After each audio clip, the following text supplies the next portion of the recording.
We are cutting across to the Parliament. I can see Defence Minister speaking. Let's just listen in. हुई गतिविधियों से अवगत कराने के लिए उपस्थित हुआ हूं। जैसा कि आपको ज्ञात है, हमारे माननीय प्रधानमंत्री श्री नरेंद्र मोदी जी ने हाल ही में लद्दाख का दौरा कर हमारे बहादुर जवानों से मुलाकात की थी। एवं उन्हें यह संदेश भी दिया था कि समस्त देशवासी अपने वीर जवानों के साथ खड़े हैं। अध्यक्ष महोदय, मैंने भी लद्दाख जाकर अपने शूरवीरों के साथ कुछ समय बिताया है और मैं आपको यह बताना चाहता हूं कि मैंने उनके अदम्य साहस, शौर्य और पराक्रम को महसूस भी किया है। आप जानते हैं कि कर्नल संतोष बाबू और उनके 19 वीर साथियों ने अपनी मातृभूमि की रक्षा करते हुए अपना सर्वोच्च बलिदान दिया है। अध्यक्ष महोदय, कल ही सदन ने 2 मिनट मौन रखकर उन्हें अपनी श्रद्धांजलि अर्पित की है। सबसे पहले मैं संक्षेप में चाइना के साथ हमारे बाउंड्री इश्यूज के बारे में बताना चाहता हूं। जैसा कि सदन इस बात से अवगत है कि भारत एवं चीन की सीमा का प्रश्न अभी तक अनरिजॉल्व्ड है। भारत और चाइना की बाउंड्री का कस्टमरी और ट्रेडिशनल अलाइनमेंट चाइना नहीं मानता है। हम यह मानते हैं कि यह अलाइनमेंट वेल एस्टेब्लिश्ड भौगोलिक सिद्धांतों पर आधारित है, जिसकी पुष्टि न केवल ट्रीटीज और एग्रीमेंट द्वारा बल्कि हिस्टोरिक यूजेस के प्रैक्टिसेस द्वारा भी हुई है। इससे दोनों देश सदियों से अवगत हैं, जबकि चाइना यह मानता है कि बाउंड्री अभी भी औपचारिक रूप से निर्धारित नहीं है। साथ ही चाइना यह भी मानता है कि हिस्टोरिकल ज्यूरिडिक्शन के आधार पर जो ट्रेडिशनल कस्टमरी लाइन है, उसके बारे में दोनों देशों की एक अलग अलग व्याख्या है। दोनों देश 1950 एवं 1960 के दशक में इस पर बातचीत कर रहे थे, परंतु इस पर म्यूचुअली एक्सेप्टेबल समाधान नहीं निकल पाया। जैसा कि यह सदन अच्छी तरह अवगत है कि चाइना भारत की लगभग 38,000 स्क्वायर किलोमीटर भूमि का अनधिकृत कब्जा लद्दाख में किए हुए है।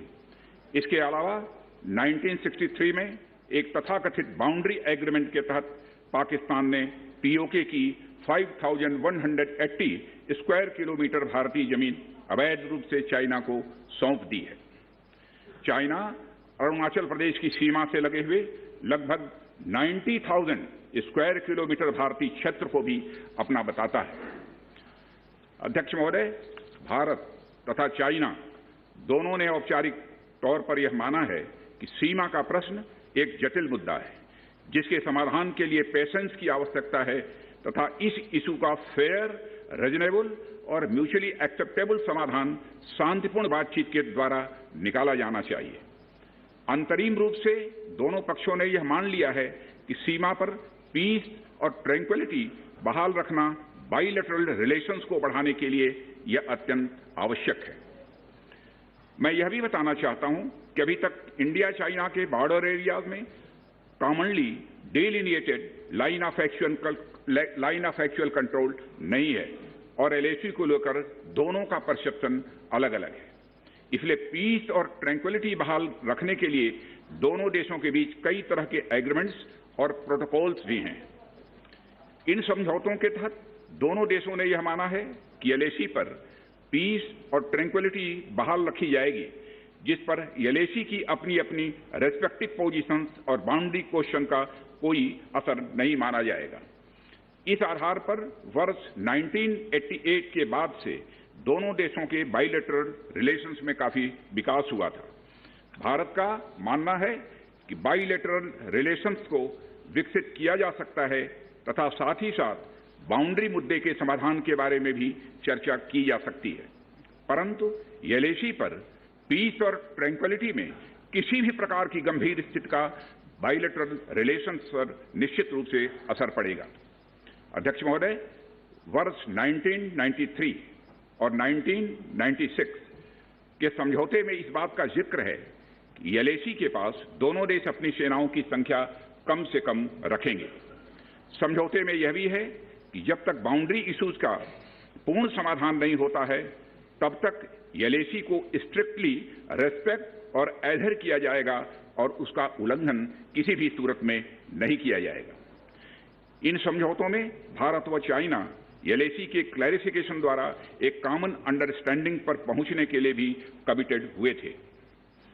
इसके आधार पर 1990 से 2003 तक दोनों देशों द्वारा एलएसी पर एक कॉमन अंडरस्टैंडिंग बनाने की कोशिश की गई, लेकिन इसके बाद चाइना ने इस कार्रवाई को आगे बढ़ाने पर सहमति नहीं जताई।